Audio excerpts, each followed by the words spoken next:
चलिए दोस्तों, शुरू करते हैं राजस्थान करंट अफेयर। 27, 28, 29 जनवरी करंट अफेयर आएगी दोस्तों। इसमें 2 दिन से हमारी वीडियो नहीं आई थी, तो इसमें सारी करंट अफेयर इंक्लूड कर दी गई है। बढ़ते हैं, पहला क्वेश्चन। राजस्थान से किसे जेनेवा में global youth human rights championship award मिला है? इसका राइट आंसर है सी, डॉक्टर कृति भारती को।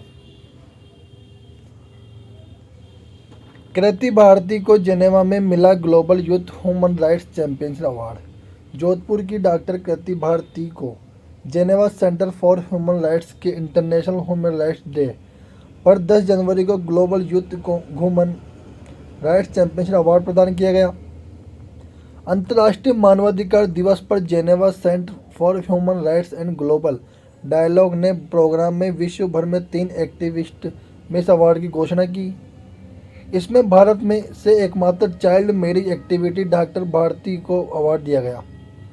भारत से बाल विवाह रोकने की मुहिम के लिए वर्ल्ड टॉप 10 एक्टिविटीज और बीबीसी हिंदी की 100 प्रेरणादायी महिलाओं की सूची में शामिल डॉक्टर कृति भारती को के लिए इसके लिए चुना गया। डॉक्टर भारती ने अब तक 47 जोड़ों के बाल विवाह के निरस्त करवाए, 1000 बाल विवाह रुकवाए हैं। बढ़ते अगला क्वेश्चन।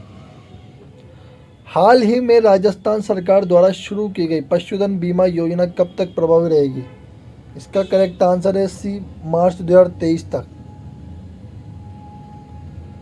पशुधन बीमा योजना राज्य सरकार ने फिर चालू कर दिया है। यह योजना 3 साल पहले चालू की गई थी, लेकिन सरकार ने इसे बीच में बंद कर दिया था।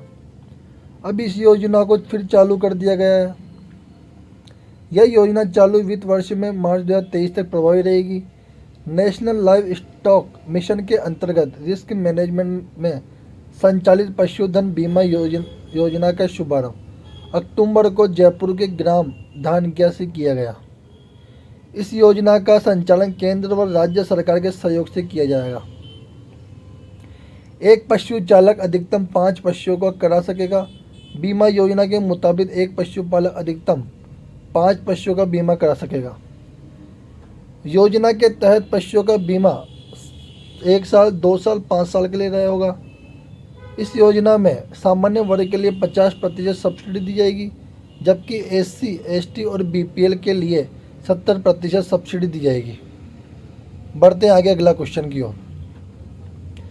राजस्थान सरकार द्वारा राजस्थान का 20वां कंजर्वेशन रिजर्व किस जिले में स्थित वाड़ा खेड़ा को घोषित किया गया है?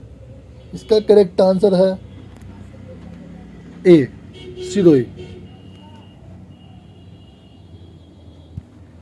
राजस्थान सरकार द्वारा 27 दिसंबर 2022 को राजस्थान का 20वां कंजर्वेशन रिजर्व वाड़ाखेड़ा सिरोही में हुआ। हाल ही में शाहबाद, तलाई, बारा, बीड़, घास फुलिया, खुर्द, भीलवाड़ा, बागटड़ा, क्रोकोडाइल, उदयपुर को घोषित किया गया। वाड़ाखेड़ा संरक्षित क्षेत्र सिरोही का कुल क्षेत्रफल 43 वर्ग किलोमीटर है। वाड़ाखेड़ा सिरोही को भी कंजर्वेशन रिजर्व में शामिल किया गया। इस तरह वर्तमान में कुल मिलाकर 20 कंजर्वेशन रिजर्व हो गए हैं। राजस्थान का नवीनतम संरक्षित क्षेत्र वाड़ाखेड़ा सिरोही को घोषित किया गया।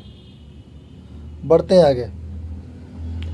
राजस्थान में जोधपुर के बोरानाड़ा औद्योगिक क्षेत्र में अंतर्राष्ट्रीय व्यापार मेला कब आयोजित किया जाएगा?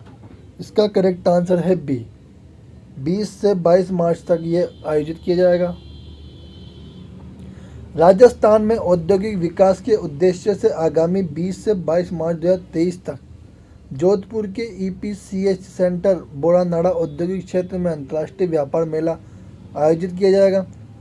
राजस्थान निर्यात संवर्धन परिषद एवं राजस्थान लघु उद्योग निगम के अध्यक्ष राजीव अरोड़ा प्रदेश में पहली बार हो रहे इस इंटरनेशनल एक्सपो का आयोजन जोधपुर में होगा। शहर के बोरानाड़ा स्थित ट्रेड फैसिलिटेशन सेंटर में 20 से 23 मार्च तक एक्सपो चलेगा। राजीव अरोड़ा ने बताया कि एक्सपो में 5 डाम में 318 स्टॉल लगाए जाएंगे, जहां हस्तशिल्प व फर्नीचर, टेक्सटाइल, गारमेंट्स एवं किचन, गेटवेयर, ज्वेलरी, इंजीनियरिंग गुड्स, सेरेमिक और अन्य उत्पादों को व्यापक स्तर पर प्रदर्शित किया जाएगा। बढ़ते हैं आगे, अगला क्वेश्चन पांचवा। राजस्थान के किस जिले में नीलकंठ बायोडाइवर्स फॉरेस्ट और खान भाकरी इको पार्क विकास के लिए 3 करोड़ रुपए की वित्तीय स्वीकृति दी गई है? इसका राइट आंसर है सी, दौसा को। राजस्थान सरकार इको टूरिज्म को बढ़ावा दे रही है।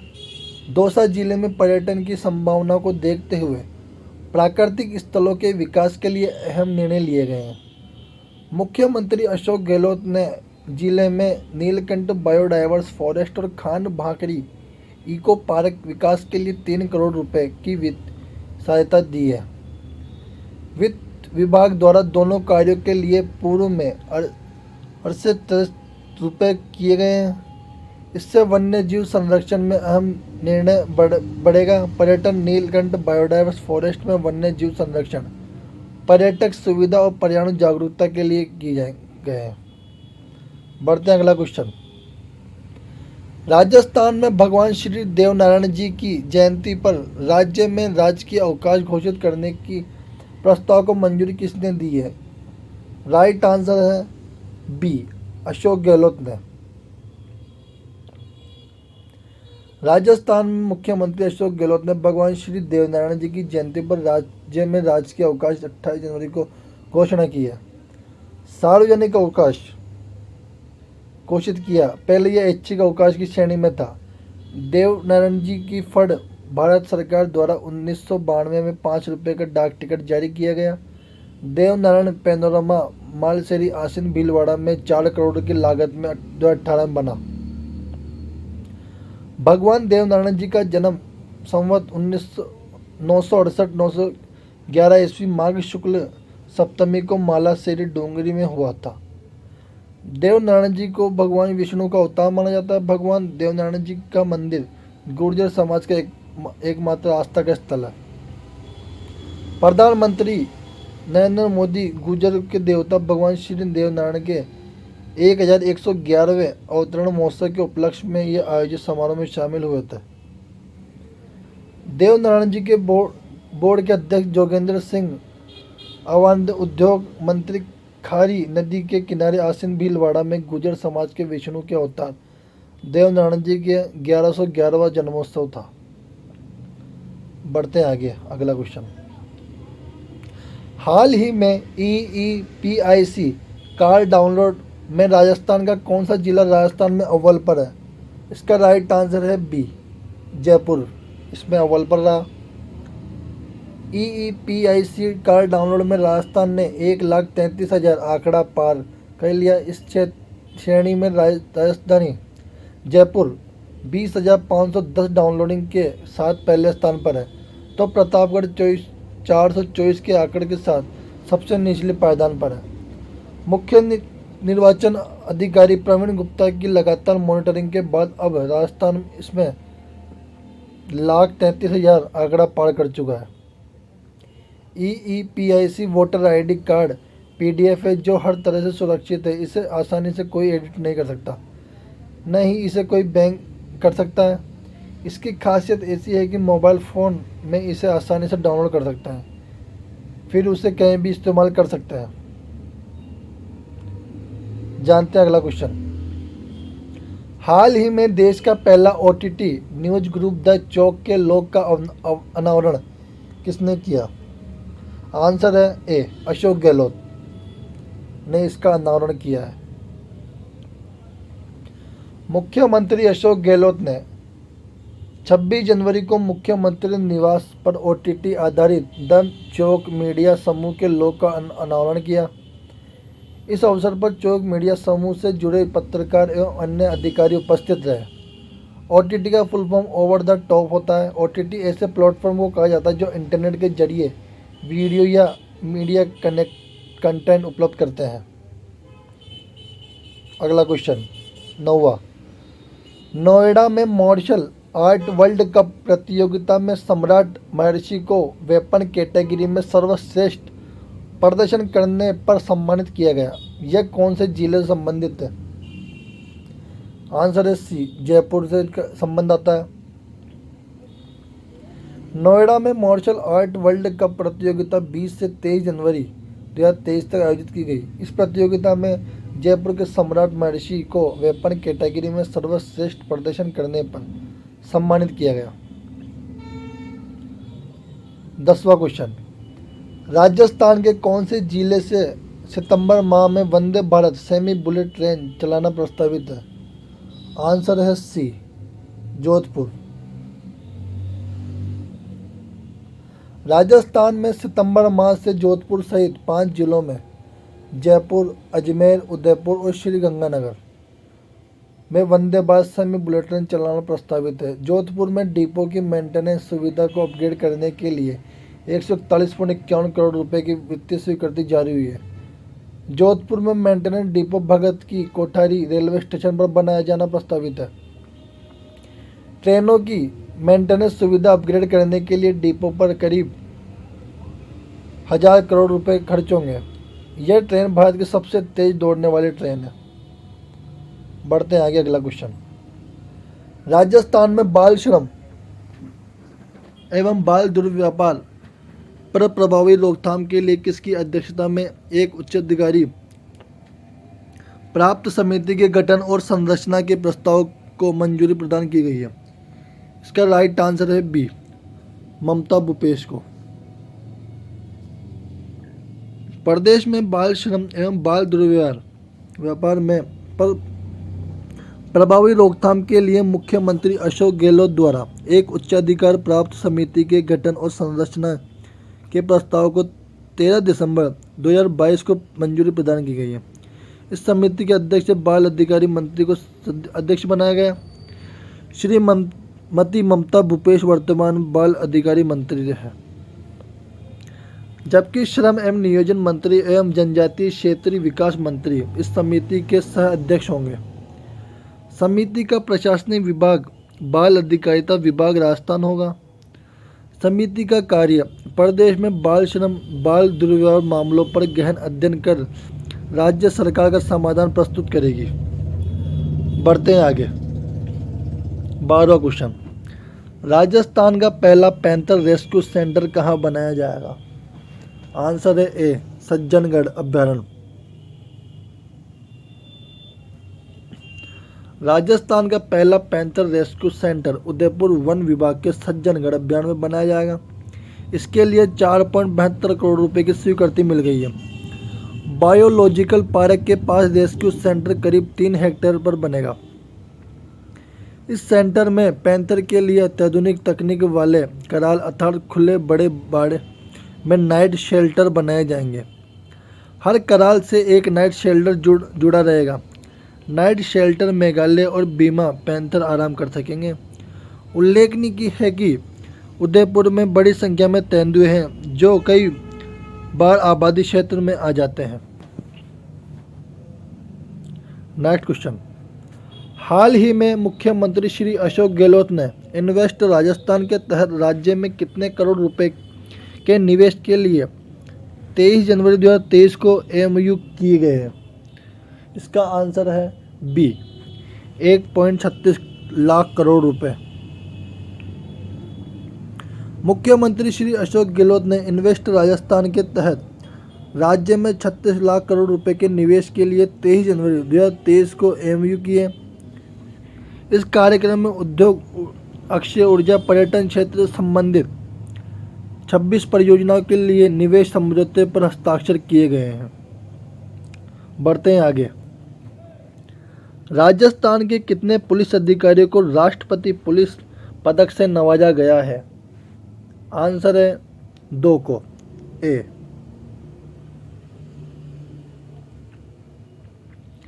केंद्रीय गृह मंत्रालय द्वारा गणतंत्र दिवस पर राजस्थान के 2 पुलिस अधिकारियों को राष्ट्रपति पुलिस पदक, 16 अधिकारियों को कर्मचारियों के पुलिस पदक से नवाजा गया। राष्ट्रपति पुलिस पदक से सम्मानित 2 अधिकारियों में जयपुर के पुलिस निरीक्षक Bhimsen Sharma, head constable CID Brajesh Kumar Nigam को दिया गया। गणतंत्र दिवस 2023 के इस मौके पर सरकार ने देश भर में कुल 901 पुलिसकर्मियों को पुलिस पदक से सम्मानित करने का फैसला किया था। यही वजह है कि 140 लोगों को वीरता, 93 पुलिसकर्मियों को राष्ट्रपति पुलिस पदक, 668 कर्मियों को मेधावी सेवा के लिए पुलिस पदक से सम्मानित किया गया। नेक्स्ट, कर्तव्य पथ पर गणतंत्र दिवस समारोह की परेड में शामिल होने वाली राजस्थान की एकमात्र महिला सैन्य अधिकारी है। आंसर है बी, चेतना शर्मा। दिल्ली के गणतंत्र दिवस समारोह की परेड में शामिल होने वाली चेतना शर्मा राजस्थान की एकमात्र महिला सैन्य अधिकारी है। गणतंत्र दिवस परेड में खाटू श्याम जी सीकर निवासी लेफ्टिनेंट चेतना शर्मा ने मेड इन इंडिया निर्मित आकाश मिसाइल सिस्टम के प्रदर्शन का नेतृत्व किया। गौरतलब है कि लेफ्टिनेंट चेतना शर्मा वायु रक्षा रेजिमेंट एक सैन्य अधिकारी है। बढ़ते हैं आगे। 16वां क्वेश्चन, हाल ही में राजस्थान के डूंगरपुर जिले के मूलचंद लोढ़ा को किस क्षेत्र में वर्ष 2023 के लिए पद्मश्री पुरस्कार हेतु चुना गया है? आंसर है सी, लोक सेवा के लिए। राजस्थान के डूंगरपुर जिले के मूलचंद लोढ़ा को लोक सेवा में वर्ष 2023 के लिए पद्मश्री पुरस्कार हेतु चुना गया। समाज सेवी में अपनी खास पहचान बनाने वाले मूलचंद लोढ़ा ने आपातकाल में लोगों की आंखों की पीड़ा को समझकर नेत्र हॉस्पिटल खोला गया। इसके जरिए उन्होंने 15,000 लोगों को आंखों की रोशनी दिलवाई है। हजारों लोगों की मदद करने वाले लोढ़ा डूंगरपुर के रहने वाले हैं। डूंगरपुर और बांसवाड़ा में आरएसएस संघ के प्रचारक के तौर पर उन्होंने काफ़ी काम किया है। यह मजोला में उन्होंने छात्रावास भी खोला गया है। इसके जरिए समाज सेवा के काम में जुटे हैं। वर्ष 2023 में राजस्थान से 4 पद्मश्री पुरस्कार अहमद हुसैन, मोहम्मद हुसैन जयपुर, कला के क्षेत्र में, लोक सेवा के क्षेत्र में मूलचंद लोढ़ा डूंगरपुर और लक्ष्मण सिंह को जयपुर, इनको अवार्ड दिया गया है। बढ़ते आगे।